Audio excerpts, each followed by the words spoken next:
قربانی کی ایام معلوم میں مویشی چوپایوں کے ذبح کے وقت جو اللہ نے ان کو دیے ہیں ان پر اللہ کا نام لے۔ اب اس میں سے تم خود بھی کھاؤ اور خستہ حال ضرورت مند کو بھی کھلاؤ۔ پھر چاہیے کہ لوگ اپنا میل کچیل دور کریں اور منتیں پوری کریں اور اس قدیم گھر یعنی بیت اللہ کا طواف کریں۔ یہ ہمارا حکم ہے، اور جو شخص ادب کی چیزوں کی جو اللہ نے مقرر کی ہیں تعظیم کرے تو یہ اس کے پروردگار کے نزدیک اس کے حق میں بہتر ہے۔ اور تمہارے لیے مویشی حلال کر دیے گئے ہیں سوائے ان کے جو تمہیں پڑھ کر سنائے جاتے ہیں۔ تو بتوں کی پلیدی سے بچو اور جھوٹی بات سے پرہیز کرو، صرف ایک اللہ کے ہو کر اور اس کے ساتھ شریک نہ ٹھہرا کر۔ اور جو شخص کسی کو اللہ کے ساتھ شریک مقرر کرے تو وہ گویا ایسا ہے جیسے آسمان سے گر پڑے، پھر اس کو پرندے اچک لے جائیں یا ہوا کسی دور کی جگہ اڑا کر پھینک دے۔ یہ ہمارا حکم ہے، اور جو شخص ادب کی چیزوں کی جو اللہ نے مقرر کی ہیں تعظیم کرے تو یہ کام دلوں کی پرہیزگاری سے ہے۔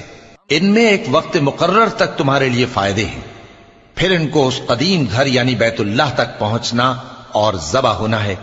اور ہم نے ہر ایک امت کے لیے قربانی کا طریق مقرر کر دیا ہے تاکہ جو مویشی چوپائے اللہ نے ان کو دیے ہیں ان کے ذبح کرنے کے وقت ان پر اللہ کا نام لیں۔ سو تمہارا معبود ایک ہی ہے، تو اسی کے فرما بردار ہو جاؤ اور عاجزی کرنے والوں کو خوشخبری سنا دو۔ یہ وہ لوگ ہیں کہ جب اللہ کا نام لیا جاتا ہے تو ان کے دل ڈر جاتے ہیں، اور جب ان پر مصیبت پڑتی ہے تو صبر کرتے ہیں اور نماز آداب سے پڑھتے ہیں، اور جو مال ہم نے ان کو عطا فرمایا ہے اس میں سے نیک کاموں میں خرچ کرتے ہیں۔ اور قربانی کے اونٹوں کو بھی ہم نے تمہارے لیے اللہ کے شعائر مقرر کیا ہے، ان میں تمہارے لیے فائدے ہیں، تو قربانی کرنے کے وقت قطار باندھ کر ان پر اللہ کا نام لو، پھر جب پہلو کے بل گر پڑیں تو ان میں سے کھاؤ، اور قناعت سے بیٹھ رہنے والوں اور سوال کرنے والوں کو بھی کھلاؤ۔ اس طرح ہم نے ان کو تمہارے زیر فرمان کر دیا ہے تاکہ تم شکر کرو۔ اللہ تک نہ ان کا گوشت پہنچتا ہے اور نہ خون، بلکہ اس تک تمہاری پرہیزگاری پہنچتی ہے۔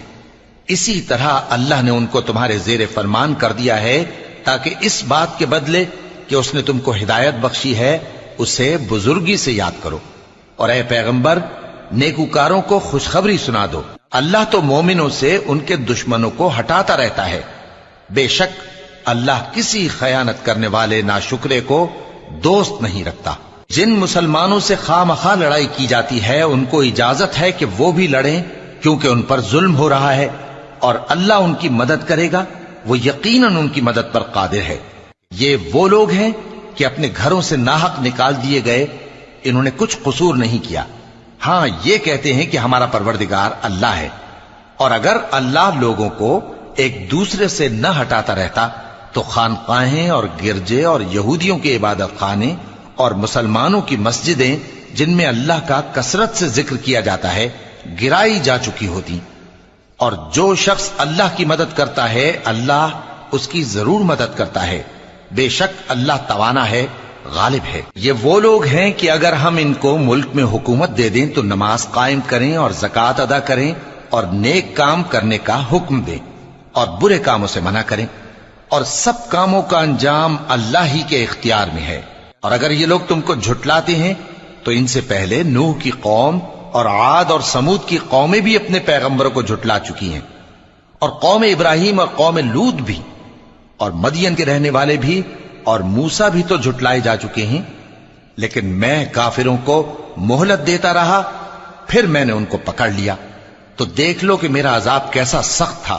چنانچہ بہت سی بستیاں ہیں کہ ہم نے ان کو تباہ کر ڈالا کہ وہ نافرمان تھیں، سو وہ اپنی چھتوں کے بل گری پڑی ہیں، اور بہت سے کنویں بیکار اور بہت سے مضبوط محل ویران پڑے ہیں۔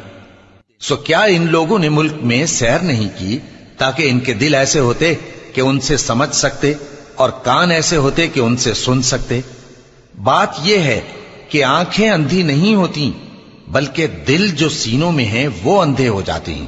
اور یہ لوگ تم سے عذاب کے لیے جلدی کر رہے ہیں، اور اللہ اپنے وعدے کے خلاف ہرگز نہیں کرے گا۔ اور بے شک تمہارے پروردگار کے نزدیک ایک روز تمہارے حساب کی روح سے 1000 برس کے برابر ہے۔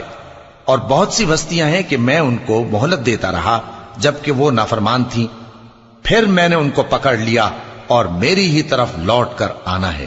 اے پیغمبر کہہ دو کہ لوگوں میں تو تم کو کھلم کھلا خبردار کرنے والا ہوں، تو جو لوگ ایمان لائے اور کام نیک کیے ان کے لیے بخشش اور عزت کی روزی ہے۔